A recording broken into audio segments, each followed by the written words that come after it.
Hi, welcome to this video on feminism and the family. I'm a sociology guy. I'm an experienced A-level sociology teacher and examiner for one of the major exam boards. Today I'm going to be looking at one of the big theories of the family, and I'm going to be framing it into a 20-mark essay. The theory I've decided to look at is feminism and the family, mainly because I think students do get a little bit stuck on feminism and the family because often it is taught in a very applied way, and we tend to focus mainly on gender roles and relationships with feminism and the family. So I'm going to try and explain how I would answer a question on feminism and the family. Just a quick disclaimer, I have no prior knowledge of the A-level exams for 2018. I have created this question and item myself. It's not been created by AQA, so it is not official exam materials. It's based on question types that have not yet appeared on specimen papers or on AS or A-level exams up until June 2018. Now, there was a question on feminism and its influence on gender roles and relationships in one of the specimen papers. This question is asking a little bit more of a broader view of feminism, which might be more helpful for sort of like some of the 10-mark questions as well. The essay structure is just one way of answering the question. Other approaches may still score full marks. This is the way that I would approach it if I was 18 and I was doing my A-level in sociology on June the 13th in just 3 days' time. So let's look at the question. What I've done here is I've written an item. The rise of feminism has changed the way in which women are perceived as society has moved towards greater gender equality. Changes to social policy, gender relationships, and the distribution of power in the family have all been seen to have changed as a result of feminist movements. However, some feminists argue that not enough has been done to secure gender equality and suggest that women continue to be exploited through their unpaid labour and based upon other social characteristics. And the question itself is apply material from item A and elsewhere, evaluate the usefulness of feminist approaches to our understanding of the family in contemporary society. Okay, you'll see I've highlighted some of the item already.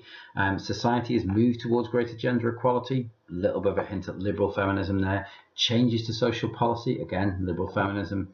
Gender relationships and the distribution of power.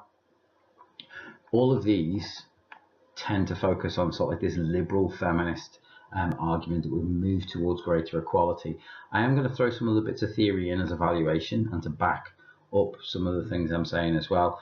So you could potentially use this video not only to answer questions on feminism, but also to answer questions on maybe gender roles and relationships or on social policy, or you could look at some of the 10-mark questions that may come up on feminism, things like outline and explain 2 ways in which feminism has influenced gender relationships in the family, or you could look at apply material from the item and analyze 2 reasons for greater gender equality in the family. The second paragraph, however, some feminists argue that not enough has been done, big hint at radical feminism, to secure gender equality and suggest that women continue to be exploited through their unpaid labour. Now, labour tends to be focusing on sort of like that Marxist feminist idea that women are exploited by capitalism and by men. And based upon other social characteristics, a little bit of a hint at what we call intersectional feminism. Some of the textbooks refer to it as difference feminism. But I'm going to refer to it as intersectional feminism in this essay. The question itself, apply material from item A and elsewhere, evaluate the usefulness of feminist approaches to our understanding of the family in contemporary society. Now again, I've used this phrase contemporary society because I want to focus on more up-to-date ideas than in the past. We're on a new specification. There are going to be new types of questions asked than previously, and as a consequence I want to focus more on more contemporary ideas. So the old ideas of Elizabeth Barton and Anne Oakley, whilst they still have merit, they are quite dated now, so I want to focus more on more contemporary ideas. So introductions. I've debated this in each one of my videos so far. A good introduction for me puts the examiner in the mindset that you are an A-grade student, because what you can do is you can logically plan and organize your argument. So this is what I've tried to do with this introduction. What I've tried to do is summarize what I'm going to talk about and some of the contributions that feminists have made. So feminist approaches to the family in contemporary society differ based upon their own unique ideologies. Some feminists, such as liberal feminists, recognise that society has moved towards greater gender equality. Here's my link to the item. Through changes to the law to ensure that women are no longer actively discriminated against in work and wider society. However, other feminists, such as radicals, would suggest women continue to be exploited and would point to unequal power relationships between males and females, whilst Marxist feminists would suggest that women continue to provide most of the unpaid labour in the home. Couple of links to the item there. Furthermore, intersectional feminists would suggest that certain groups of women are more privileged than others and suggest that inequality is based upon more than just gender. Okay. If you've watched any of my videos before, the way I organise my essays, I tend to focus on 5 paragraphs for a 20 mark answer, plus an introduction and a conclusion, 6 for a 30 marker. And the way I tackle each essay is that I try to apply my understanding of sociological knowledge and concepts and methodology in the first line. I will then explain how this answers the question, analyze it, explain, show my deeper understanding, show my ability to talk about how the process works, who it impacts on, and what does it mean for wider society. And then I come in with an evaluation, usually a critical evaluation, although sometimes you can use research to support the point that you're making as well. I like to think that if you criticize the idea explicitly that you have just put forward, it shows that you're thinking critically, and therefore you're making a judgment based upon that piece of work or that concept. So let's look at paragraph 1. In the introduction, I said I would start with liberal feminists, and that's where I'm starting. Liberal feminists offer a useful understanding of family in contemporary society as they highlight the changes in a woman's role within the family. Okay, straight away, a useful understanding. That is not only evaluative language, but it is applying to the demands of the question. What was the usefulness of feminism? I've mentioned it here at the start. And now I'm going to explain how they do that. Liberal feminists suggest that women are becoming more financially independent and can demonstrate more free will and choice in relationships than ever before. Great. So because of the rise of feminism, what has happened is that women have greater freedom in society. They are more financially independent, and as a consequence, this has a knock-on effect on the family. But if I just left it there, that is what we're talking about, is about maybe a sort of like a D or a C grade essay. Where I get to the A, the B, is by analysing. Part of the reason for this is the increased legislation to protect women's rights, both in the workplace and wider society, with legislation such as the legalisation of abortion and availability of contraception, giving women control over their reproductive rights, whilst the Sex Discrimination Act, the Equal Pay Act and the Equality and Diversity Act have protected women's rights in work and wider society, which promotes positive role models to young girls and has enhanced career aspirations of future generations.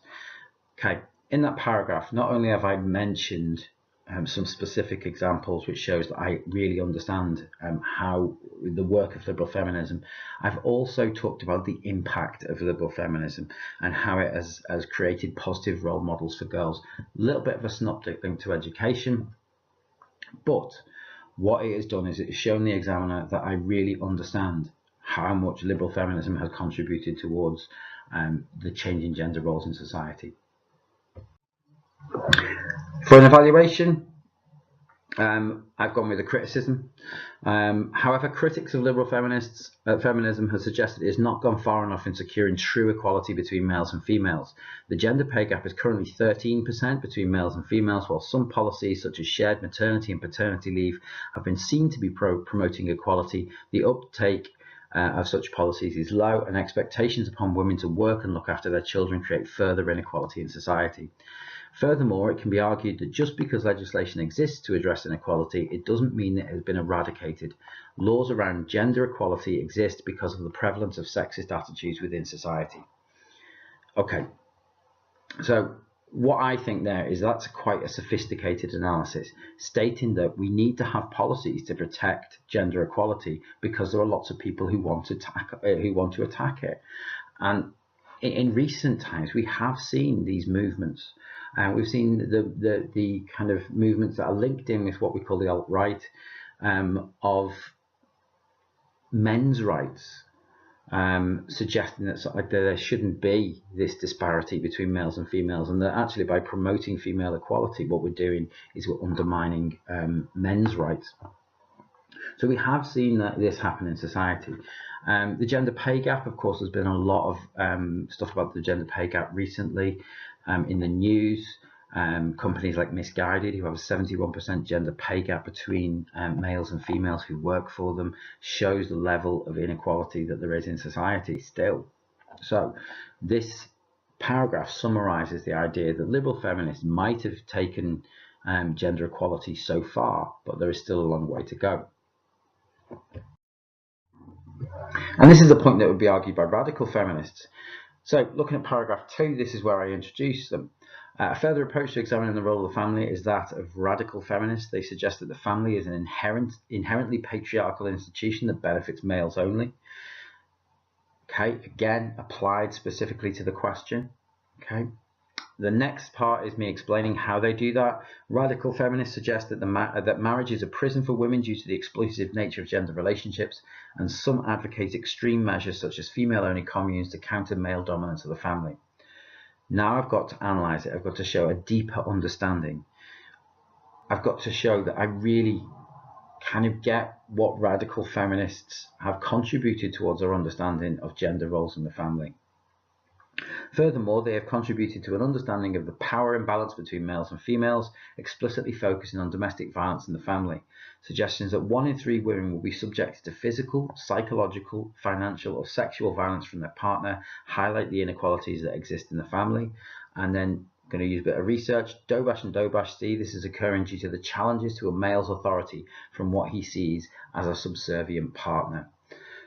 Okay, some good analysis there. What I've done is I've taken a couple of reasons and I've explained the radical feminist perspective on the family. Now I look to make a judgment on that, a lot of judgment on the radical feminist, because for me it is seen as being more of an outdated version of feminism.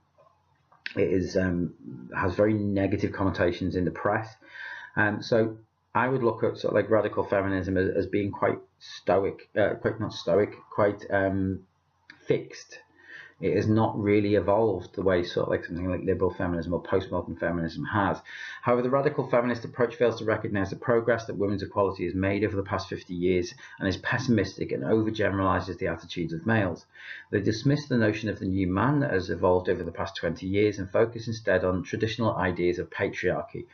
Whilst there is an element of truth in the unequal power relationships, it can be argued that the concept that all males are capable of exerting power over females is false. If 1 in 3 women are victims during their lifetime, that means that 2 out of 3 will not be. Furthermore, the challenges to male authority from the rise of feminism have seen no discernible rise in domestic violence. In fact, more males are coming forwards in contemporary society to disclose that they have been victims of domestic violence from their partners. We have seen a change, and I think if we compare the life of a woman in 1968 to the life of a woman in 2018, you would see a massive change. And radical feminists don't always accept that, and I think that's the big criticism of them, and that's what we've done there. They're overgeneralizing that men are the enemy is not always accepted. Of course, we could also argue that the idea of radical feminism has a negative stereotype attached to it, usually put in place by those who control the media, which unsurprisingly tend to be white middle-class males who are the target of radical feminist attacks. But what I would suggest is that using radical feminism, it is quite easy to evaluate their ideas as being a little bit too simplistic, a little bit too it overgeneralizes. It doesn't recognize the diversity that there is in society, and it's a very structural view. Moving on to paragraph 3, we look at Marxist feminists. Now, I've got 2 paragraphs on Marxist feminists, mainly because I think they have a lot of valid contributions towards this essay. A further useful application of feminist approaches to our understanding of the family is proposed by Marxist feminists. Okay, there we go. I've applied it's applied to the demands of the question. Marxist feminists point to the idea that females in the family are not only exploited by males, but also by capitalism, that they are the slaves of wage slaves. Now I need to demonstrate why they think this. This is my analysis. Marxist feminists view the unequal distribution of unpaid work in the contemporary family, particularly for those women that also undertake paid work.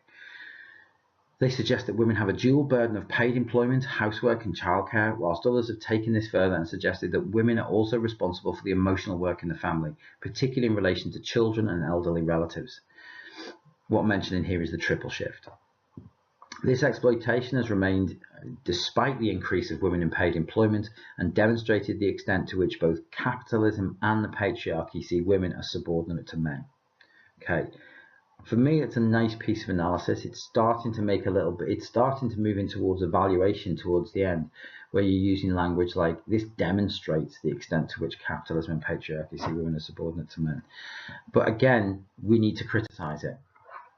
However, some feminists would argue the distribution of work at home is changing. We'll look at liberal feminist Jonathan Gershony, who suggests that men are doing more, although he does concede that women are still doing the majority, whilst other sociologists such as Beck, who is a late modernist, suggest that males are becoming more involved with their children as a result of the insecure job market, which means they have come to define themselves as fathers first and by their jobs second. However, the burden of childcare for most women remains firmly with them. So what we're arguing here is that unpaid labour in the household, looking after children, in this evaluation here, we're saying that there has been a change, but also in the last few lines, we're saying it hasn't changed enough. There is not a 50-50 split. What we are seeing is the women are still doing more, but the men are chipping in and helping out. And just even using that phrase, helping out, kind of illustrates the type of attitude that males have towards housework. Paragraph 4, again, an expansion of the Marxist feminist point. They're useful in understanding the family as they offer an explanation for the subordinate role of women in the family. I'm going to come up with probably the most quoted line whenever we get a feminist question. Ansley suggested that women are the takers of shit and absorb their husband's anger at the frustrations of exploitation and alienation in work. This represents a traditional view of male workers being frustrated at their subordinates in a capitalist system and therefore displace their anger onto their wives.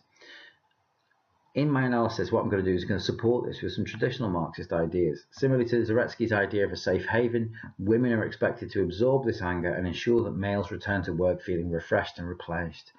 Furthermore, women act as a reserve army of labour, often taking on low-paid part-time jobs during times of economic boom and being the first to be laid off in times of economic crisis. This has implications for the family as it illustrates the hierarchical nature of both capitalism and the patriarchy for the family. Okay, so there's my application in the first line. Marxist feminists are useful in understanding the family. My explanation of why, because they think that women are subordinate, because they argue that the family sees women as subordinate, and then I've explained why the family sees women as subordinate, and why capitalism sees women as subordinate to males. Now we have to criticize it. However, with the rise of career opportunities for females, it can be argued that men are not the only ones to become frustrated with alienating work. We see sort of like lots of different statistics about the percentage of women who are now in paid employment. We can argue from a kind of more of an economic perspective that one of the reasons why women's careers have risen is because of the necessity for dual earner families. We could also argue because of the changes to work, and that has meant that the workplace has become more feminized and therefore has allowed women to flourish. We could counter-argue that with things like the glass ceiling effect, and that many CEOs aren't females, that only a third of parliament are females. Furthermore, it can be argued that increasingly professional couples are seen as a partnership of equals, thus negating the takers of shit argument. However, other feminist approaches would suggest that this is not the case for all women. So in this last line, I'm linking into my final kind of group of feminists, or final feminist approach, which is intersectionality. A final feminist perspective that offers a useful understanding of the family is intersectional feminism, applied to the question. Now I'm going to explain why it's applied to the question. Intersectional feminism examines the differences between the broad range of female experiences within the family, examining further divisions such as class, age, ethnicity, sexuality, and disability. Now we need to understand why intersectional feminists are concerned with this. They suggest that the exploitation of women in the family is universal. However, gender is not the only factor upon which women are discriminated. Working class women are more likely to experience gender discrimination than middle class women, and patriarchal oppression of minority ethnic groups will be greater than that of white women. This offers us an explanation of why the progress in gender equality in some relationships, graduates and professional couples, is not always replicated throughout society, and why some women remain in relationships that are clearly imbalanced due to cultural norms and values. The way we could develop this point a little bit further is we might want to give some examples. We might talk about the patriarchal nature maybe of Asian families. We might talk about the kind of more patriarchal view of a working class family. But for me, I've explained why intersectional feminists offer a useful contribution towards our understanding of the role of women in the family. And our final criticism there, however, intersectional feminism has been seen as a fragmented approach that is mired in disagreement, and as a consequence can only offer a limited scope into the experiences of family life for different women. Furthermore, whilst there is a general agreement that women fare worse than men in all walks of society, it can be argued that for some women, for example, upper middle class women, their role in society and their experience of the family could be decidedly better than the males of lower socioeconomic strata or minority ethnic groups. If we imagine the kind of typical middle class or upper middle class housewife, if you like, she's not going to struggle for money. She probably won't have to work the hours that a working class male would have to work. She probably has more opportunities in life. She may have more respect in her own community. So this argument of intersectional feminism, stating that sort of like that women are exploited to different extents, also doesn't take into account that sort of like social class doesn't always know gender, doesn't recognize gender. It's not that a working class man is better than a middle class woman. No, I think social class is more of an important dictator, sort of like how people treat people, than their gender. Okay, we come to the last paragraph, and again, this is the contribution of feminism to our understanding of the family. This is where you are making your decision. It's what we call a smart ass paragraph, an idea I took from a sociology teacher called Steve Bassett. And what we do is we try to show our sophisticated understanding of sociology, maybe bring in some contemporary examples, maybe apply it to real life. But we are making a judgment. How useful is feminism to our understanding of the family? So here's my attempt. In conclusion, feminist approaches offer a greater understanding of the roles and relationships within the family than some other theories that focus on the functionality of the family without giving consideration to the experience of its members. Okay, there's my first judgment. It offers a greater understanding than other theories. Feminist approaches to the understanding of family have been undeniably influential in allowing the family to evolve to a position of increased equality between genders. There's my second evaluation point there. It is undeniably influential. Okay, strong language, evaluative language, I'm making a judgment. However, the intersectionality of class, age, ethnicity, sexuality, and disability makes it difficult to assess the extent to which feminist approaches can be seen to have influenced the family to a greater extent. Whilst it is evident there has been progress for some women in the family, many more continue to suffer patriarchal oppression. Okay, so my last evaluative point there is the idea that, right, okay, feminism has contributed a lot to our understanding. It has helped to evolve the role of women within the family. It's helped for us to become more equal. However, it doesn't always work for everybody. What I'm potentially suggesting from this conclusion is that I actually think intersectional feminists have probably got it right, where they would suggest that yes, there is greater equality for some women, whereas other women do remain still in a position where they are being exploited to a great extent. Now, Regular kind of watchers of my videos will notice that during the exam season I have been doing Love Island updates. Obviously I kept it to the end today because, well, you know, I only did a video yesterday. Not much has happened in Love Island since then. For me, I found out what a Kendall is. That is a Kendall. That woman there is a Kendall. One of my students said that, you know, she's proper wifey material and is absolutely gutted that she is left. I am completely undecided on the situation. You know, maybe if I wasn't happily married, maybe if I were 10 years younger, you know, I might consider having a prefrontal lobotomy and going on Love Island. But, you know, it's not going to happen. But there you go. There's a Love Island update. And we have to say goodbye to Kendall. Goodbye. So, other essays that we are looking at in this series, I have taken some requests from YouTube. So, I'm going to be doing one on gender and crime. The globalization and crime one is up.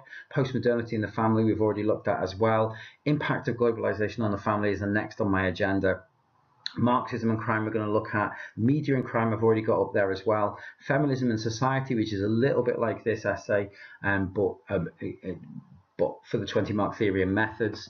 The fact that sociologists would argue we are living in a postmodern age is another question I would look at, and sociology as being a science, which is one that is being quite problematic for students at the moment. So I hope you enjoyed watching this. Best of luck with your exams. You've got 3 days to cram as much as you can in, as long as you don't watch too much Love Island. Goodbye.